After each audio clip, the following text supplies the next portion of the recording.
¿Cómo ve la sociedad actual? ¿Qué peligros tenemos frente al cerebro? Es decir, ¿qué cosas están pasando en nuestro móvil? La forma que socializamos en el mundo laboral. ¿Cómo salimos a ese mundo laboral? ¿Cuáles son las amenazas que tenemos que ser conscientes que existen actualmente respecto al cerebro? ¿Y qué consejos le damos para protegernos, ¿no? Y vivir mejor? Sí, esto da para otro podcast, pero es una gran pregunta y si me voy a la parte más... A veces las cosas hay que mirarlas con una perspectiva tan grande de ir a lo muy, muy básico en vez de entrar a muchísimas variables, ¿no? Yo diría, desde el punto de vista del cerebro, nuestro cerebro quiere sobrevivir, que es lo que llevamos diciendo, ¿no? Sobrevivir significa que no haya demasiada incertidumbre. Y nosotros vivimos en un mundo de absoluta incertidumbre, cada vez más rápida, de mucha información que nos llega por muchas maneras que no somos capaces de procesar. Nuestro cerebro no puede procesar todo lo que le llega y de muchos escenarios posibles. Entonces, el miedo es algo que está muy presente en nuestro cerebro más que nunca, yo creo. Además, solo nos faltaba... Porque el miedo más... yo creo que si nos preguntan a qué tienes más miedo, posiblemente una de las que aparecen arriba es guerra, ¿no? Que hasta hace poco tiempo decías, bueno, guerra, pero no es algo que nos veamos como tan cercano a ello. Pero es que además, últimamente, con todo lo que tenemos ya, encima aparece la palabra guerra. Entonces eso para los cerebros es tremendo. Porque un cerebro que lo que tiene es tendencia ya a asustarse, si está en un entorno que encima le dejamos que se asuste más, es una faena. Entonces creo que ahí la responsabilidad pasa por cada uno de nosotros aterrizarnos un poco más a lo que es nuestro día a día y decir, a ver, yo voy a jugar con mis cartas de mi día a día, no voy a dejar que el miedo me domine y al contrario, voy a ser una persona mucho más constructiva y con una mente más líder. Entonces voy a tener buenas ideas, voy a ver oportunidades donde otros ven amenazas, voy a sembrar con buena energía. A la gente que tengo alrededor que no ve lo que yo veo, voy a intentar que se transmitir un poco más mi optimismo. Voy a dejar que mi cerebro, en funcionar mejor fuera del miedo, ayude a otros a que también funcionen fuera del miedo. Y en ese sentido creo que es una responsabilidad, y me gusta decirlo, porque creo que es una responsabilidad de cada uno de nosotros. Es muy fácil invadir con miedo a las personas. El miedo es muy rápido en llegar, pero no es constructivo. Es mucho más constructivo sembrar todo lo contrario, sembrar ilusión, sembrar amor, sembrar buenas cosas que construyan y que nos ayuden a superar los problemas. Hoy en día, uno de los grandísimos problemas que tenemos es que nuestra atención está tan dividida, porque la información es tan rápida, que a nuestro cerebro le cuesta mucho pararse a pensar algo, como esto que estamos hablando, sí, pararse a reflexionar y decir, espera un momento, o sea, ¿de verdad me estoy creyendo toda esta película? ¿De verdad estos son los buenos y estos son los malos? Los que sean. Yeah. ¿De verdad no hay intermedios? Oye, pero ¿yo qué siento? ¿Pero qué es lo humano? O sea, de verdad aterrizarlo a algo mucho más concreto. Creo que ese es el grandísimo favor a nuestro cerebro, porque haciendo eso salimos del miedo cada uno de nosotros y empezamos a bajar la ansiedad, a ser más constructivos, a sembrar en nuestras casas con otros puntos de vista, etcétera. Y creo que ahí está el grandísimo trabajo por hacer en este siglo, pero clarísimamente. Otro tema muy curioso y que hace poco también me salía en redes, me salía un reel de estos de si tienes TDA, tu cerebro está sufriendo esto. Y bueno, ahora parece que todos tenemos TDA, o yo al menos me siento reconocido con todas las características del TDA. No sé si hay otra variante que es el TDAH o algo así. Sí. ¿Qué es realmente tener TDA? Vale. Bueno, ahí hay un capítulo que escribí en el libro también, específico para toda la gente que sufre, porque lo sufre quien siente que tiene TDA más todo el entorno familiar, ¿no? Entonces, TDA es trastorno de déficit de atención. Cuando le pones la H es trastorno de déficit de atención con hiperactividad. Entonces, eso habla de la dificultad que tiene un cerebro para poderse concentrar en una actividad durante un tiempo más o menos razonable y concentrarse en ella, porque es un cerebro que tiende a saltar y a ver cosas, a acostarle, sentarse, etcétera, y es que está como más disperso. Entonces, bueno, lo primero que tenemos que entender, porque si tú sufres de esto o te identificas un poco con ello, quiero que sepas que es como lo que os decía de las altas capacidades. Eso ocurre porque tu cerebro está llevando mucha energía a una parte cerebral y está quitando de otra. Yeah. En el caso de un TDA, yo estoy muy en contra en el libro, de hecho siempre lo pongo entre comillas, trastorno de déficit de atención, hablaría de que tú tienes un déficit, o sea, una escasez de atención, cuando no es cierto. El problema precisamente radica en que es un cerebro que tiene tal habilidad para percibir estímulos, es tan sensible, es tan despierto, ve tantas cosas, que la dificultad la tiene para, oye, de todo lo que veo, ¿con qué me quedo? Y sobre todo, ¿por qué, si veo cosas tan interesantes, me voy a concentrar en algo? Esto pasa en el colegio. Si un niño está viendo cosas interesantísimas y está mirando aquí, se le está ocurriendo que puede hacer esto y aquí lo otro y tal, y de repente le metes en un sitio y le dices, bueno, pues no. De todo lo que tú ves, te tienes que concentrar en esto, que además es un rollo que a ti no te gusta, su cerebro se rebela contra eso. Entonces, el déficit de atención viene por, yo no lo llamaría déficit, está mal, es todo lo contrario, es una exaltación o es tener una gran riqueza sensorial y la dificultad para que tu cerebro haga el esfuerzo de concentrarse solo en algo, que es como bajarle el volumen a todo lo demás y que te deje un tiempo ahí. Y esto, desde el punto de vista cerebral, tiene que ver con una gran activación en el sistema, en el hemisferio derecho, que te permite esta sensibilidad, estas grandes ideas. O sea, el déficit de atención es extraordinario. Déficit de atención. O sea, tú cuando tienes una persona adulta que ha superado con éxito la etapa del colegio, porque suele ser difícil, y llega con buena autoestima, con su supuesto déficit de atención, son las personas líderes. Son los que tienen ideas que otros no tienen de manera natural, porque están viendo más mundo que el resto. Entonces es gente súper creativa en los equipos de trabajo, etcétera. De hecho, yo tengo mucha gente que son empresarios muy conocidos, que conocemos todos, que se entrenan con nosotros y me dicen, yo era un estudiante nefasto, porque no me podía concentrar, pero joder, es que en lo que me gustaba no me ganaba nadie, porque su cerebro tiene tal habilidad que donde quiere poner la atención tiene una cantidad de información increíble.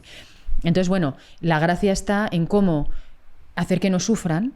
Entonces, sobre todo en la edad en la época en la que estás estudiando, muscular más la parte del cerebro que te está funcionando menos, que es la izquierda, que es la de concentrarte. Entonces, nosotros lo que hacemos en ese sentido es calmar un poco el hemisferio derecho para bajar esa ansiedad que casi siempre va asociada al déficit de atención y activar la parte de la concentración, y funciona increíble. Y ese capítulo del libro, yo la verdad es que a todos los padres que estén preocupados con sus hijos, que les están diciendo que tienen déficit de atención, lo leería porque se van a entender lo que pasa, van a entender cómo ayudarles. Y mucho tiene que ver con la seguridad, de esto que hablábamos, las necesidades básicas, en este caso, se dan todavía más cuenta a los niños de esa necesidad de que les quieran y que por algún motivo ellos hacen algo distinto, igual no se les quiere tanto, le están diciendo que son malos estudiantes, no se les quiere. Y son muy sensibles, y también de, oye, no pertenezco al grupo normal de niños que estudian de esta manera, yo como que me salgo de aquí. Entonces, ellos mismos tienen una ansiedad interna porque su autoestima está lidiando con todo esto. Y bueno, y luego aparte hay una evaluación que a mí me encanta hacer, nosotros la hacemos con realidad virtual, es lo más avanzado que existe hoy en día. Entonces, cualquiera de nosotros hoy nos podemos hacer una evaluación que nada, se tarda en 30 minutos, o sea, está tan avanzado ya. Tú te pones unas gafas de realidad virtual y te hacen hacer una serie de ejercicios donde ves cómo es tu atención. Si tienes la predisposición a saltar de una actividad a otra, si te despistan los ruidos, si te despista lo visual, si te despistas porque te aburre o porque es demasiado difícil. Entonces lo que estamos viendo es esa dificultad para concentrarte, de dónde viene a nivel cerebral, y una vez que lo sé, voy a entrenar esas áreas cerebrales para mejorar. Porque si un niño tiene déficit de atención porque viene de una parte más emocional, ok, vamos a ir a entrenar la parte emocional. Pero si lo que le viene es por cansancio, porque algo es demasiado difícil, vamos a entrenar esa otra parte. Es que lo curioso encima que los medicamentos que le dan a un tipo de persona así, el famoso Concerta o no sé cómo se llama, me explicaron que era una derivación de una metanfetamina, que lo que hace es elevar la onda del cerebro, ¿no? Bueno, las cambia, claro, optimiza, lo que hace es subir la activación en el hemisferio izquierdo, que es lo que necesitan. Claro. Pero no lo hace a costo cero. Ese es el problema. Te está subiendo una activación, pero te está reduciendo otra. Entonces, muchas veces dicen, sí, se concentra mejor, pero emocionalmente le vemos más bajito. Claro, emocionalmente le vemos más tristón, menos conectado con él, sonríe menos, etcétera. O sea, estás alterando. ¿Qué es lo interesantísimo en este caso del entrenamiento cerebral? Que la gracia es hacer que su cerebro aprenda a hacer aquello que todavía no está haciendo, o sea, muscular ese área que no está utilizando, pero no con un químico, sino con un ejercicio real cerebral donde haces conexiones neuronales nuevas y donde realmente reprogramas el cerebro, porque así te lo vas a quedar para toda tu vida. Si no, se ve claramente, los niños que toman Concerta, que a algunos les va estupendamente bien, que por eso, o sea, si estás sufriendo mucho de que no te concentras, oye, y la pastillita te va increíblemente bien, pues es difícil dejarla, pero aún así, yo digo, entrénale, porque cuando deja de tomar la pastilla vuelve a ser el del origen. O sea, no ha aprendido, su cerebro no aprende nada con la pastilla. En cambio, con el entrenamiento cerebral se queda con una estructura cerebral nueva, que eso es lo interesante.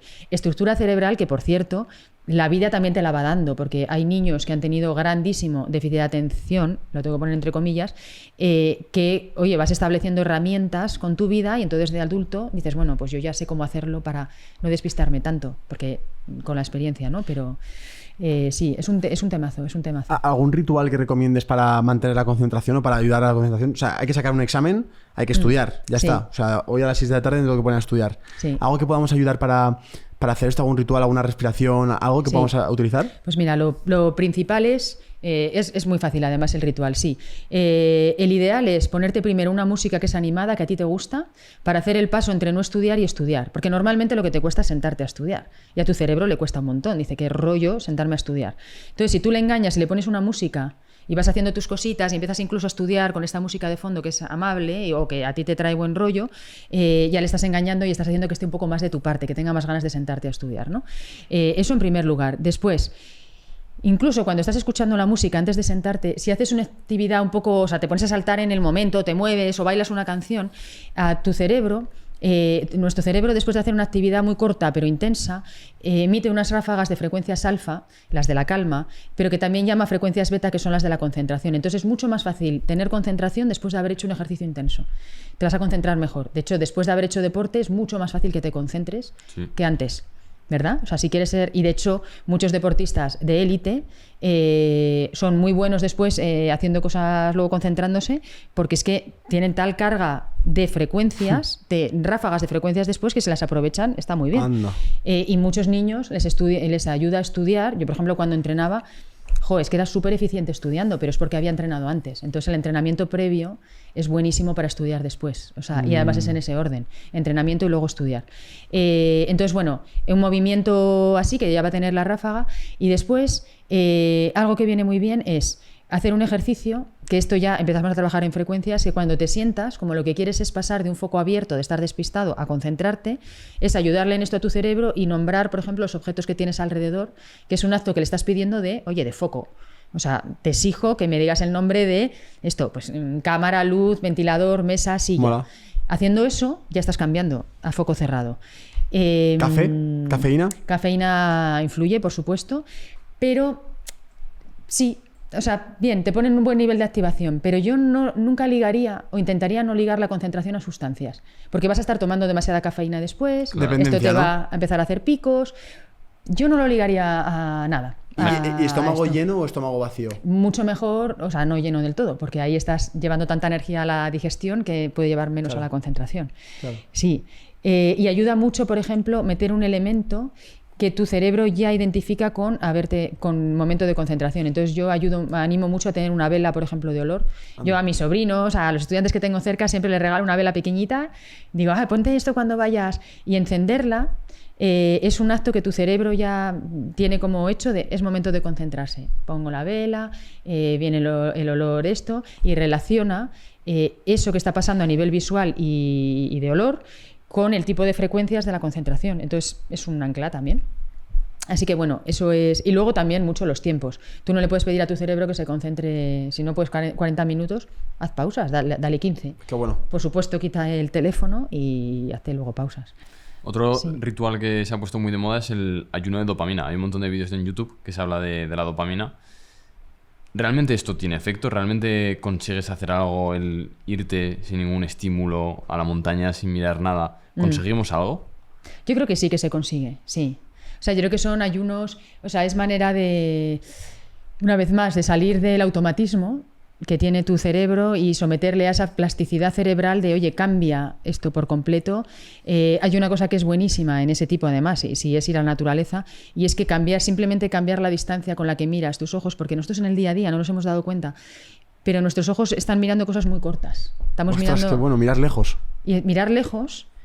solamente eso te cambia el funcionamiento cerebral, aumenta tus frecuencias alfa. Por eso ponerte a mirar un atardecer en la orilla de la playa relaja mucho, no solo es la luz, es dónde estás mirando al horizonte. Entonces, bueno, ese tipo de ayunos viene fantástico. Sí, creo que el cambiar de manera consciente un ritmo de actividad a otro siempre es bueno para nuestro organismo. Pero luego lo de la dopamina se ha puesto ahora como muy, no sé, hay cosas que se ponen de moda, ¿no? Se ha puesto de la dopamina, estuvo el cortisol, luego vendrá otra cosa. Yo creo que tiene más que ver con las sensaciones. A mí en eso soy un poco rebelde de entrar en patrones estables. Creo que es más interesante conocerte a ti, probar cosas y decir, oye, pues a mí me ha venido genial. O yo no me tengo que ir o sea, me ha entrado todavía más yuyu marchándome yo solo aquí. Si es que en el día a día, si en vez de marcharme 5 días, lo que me esfuerzo o intento disfrutar es que en mis días haya 20 minutos de un momento súper placentero, de mirar eso, va al horizonte, o de tener una buena conversación con alguien, o de reírme, o de buscar algo más lúdico, y ese es mi bajón de... Es mi otra manera de llegar a la dopamina por otro lugar. O sea, creo que tenemos que experimentar. Que es Pero lo que nos para viene. entender la dopamina, que es como un vaso de agua que se colma. O sea, que estamos con Instagram, que nos está subiendo y llega un punto que se desborda y necesitamos hacer un ayuno. ¿Cómo funciona No, la la dopamina, o sea, tiene que ver con eso, pero la dopamina es la recompensa que segregas y que segrega tu cerebro para que para que a ti te apetezca hacer algo. O sea, es como el azúcar o el caramelito Ok. que nos va dando. Entonces, si nosotros no tuviéramos dopamina, viviríamos o sea, no haríamos muchas cosas, o sea, no tendríamos como un incentivo detrás para tener ganas de hacer cosas. Es la recompensa. El problema que nos está ocurriendo es que antes teníamos recompensa menos veces y con actividades más largas. O sea, tú tenías recompensa por haber hecho, por ejemplo, tienes dopamina después de hacer deporte y haber estado a gusto, ¿vale? Tienes recompensa con eso. El problema es que esas curvas de dopamina, que son las naturales, ahora las hemos roto porque tenemos dopamina porque alguien nos dé un like a Instagram. Claro. En Instagram, por ejemplo, o con las redes sociales por estar viendo cosas. Entonces lo que hemos hecho es que nuestro sistema se haga bastante dependiente de la dopamina, necesita estar siempre con ese grado de recompensa y lo que le fastidia es no estar ahí. Pero cuando además es como todo, cuando nuestro sistema se acostumbra a una recompensa, necesita hacer cosas mucho más extraordinarias para tener esa sensación de recompensa. Porque lo que ya hacía, que le hacía sentir bien, ya eso no sirve. Tengo que ir más allá. Hay mucha gente, bueno, yo en mi época de Patagonia convivía con mucha gente que era de deportes extremos y lo que les pasaba es que te decían, es que yo solo me siento vivo cuando me tiro para hacer salto base Ya. en freestyle. O sea, es la única manera en la que yo siento ganas de vivir. Y yo decía, es que es muy fuerte, porque eso que él siente teniendo que hacer eso, que es un deporte de mucho riesgo, una persona que tiene sus niveles de dopamina más normales tiene el mismo grado, por ejemplo, eso, teniendo una conversación muy agradable con alguien. Flipas. Y disfrutas de la vida con eso, con cosas más sencillas. Entonces, el problema de la dopamina es que te empieza a desvirtuar un poco qué es aquello en la vida que te da satisfacción o no. Y entonces en los jóvenes nos está pasando que si tienen mucha dopamina de una manera tan sencilla, dejan de experimentar dopamina en cosas que realmente te hacen mejor y que es lo que es la esencia de la vida. Entonces no les llena nada. Entonces ves que son personas, muchas veces ves a jóvenes que están como desmotivados, sin energía vital, sin tal, y es porque sus circuitos de dopamina, sus ciclos ya no están funcionando bien. Que Así en el que fondo ese es el tema. puede ser algo bueno aprender a aburrirte, ¿no? Por supuesto, claro. Aburrirte. O sea, es que aprender a aburrirte en el fondo es saber que hay momentos en tu día o en tu vida en los que no estás siempre a tope. Ya está. Aburrirse es un rollo, aburre, pero te demuestra que tu sistema hace algo que es natural, que es a veces estar arriba, abajo, o sea, es tener distintos grados de activación. Y eso es necesario. Sí. Entonces, bueno, hay que ver. Y de nuevo, es estudiarte, porque yo creo que si cada uno de nosotros, que es un ejercicio bueno hacer, es decir, oye, ¿qué cosas a mí me dejan esta sensación de satisfacción, de premio? Bueno. Y tú eres consciente de estas y decides meter más de esto en tu vida. Es que no es más que esto. O sea, a veces la solución no viene por machacarte porque estás mirando mucho el móvil, que es lo que suele pasar, ¿no? Porque ahora, de nuevo, es una manera de hablar, pero desde el miedo. O sea, tú le puedes decir a la población, estamos todos volviéndonos locos y siendo más tontos porque estás todo el día mirando al móvil, etcétera. Bueno, yo a mí siempre que me preguntan esto en un auditorio, después de dar una conferencia, digo, no, perdona, espera, hay cosas del cerebro que están cambiando, pero otras que tienen mucha más habilidad las personas que están acostumbradas a hacer el scroll, o sea, tienen una... Hay cosas que les mejoran que les funcionan mejor que a nosotros. O sea, tienen un procesamiento de información muy rápida, superior a la nuestra. Pero, ¿qué tienen en detrimento? Por ejemplo, esto. Disfrutan menos de la vida porque están acostumbrados a tener mucha dopamina solo por ahí. Entonces, pero bueno, o sea, si les hacemos ver y construir desde, en vez de machacarles por eso, decirle, oye, vamos a hacer un ejercicio de qué otras cosas te han hecho sentir bien, que no tenga que ver con la pantalla. Claro. Y mete más de estas y les animamos a que metan más y les acompañamos en esto en vez de solo criticarles, ya estás cambiando los circuitos de dopamina.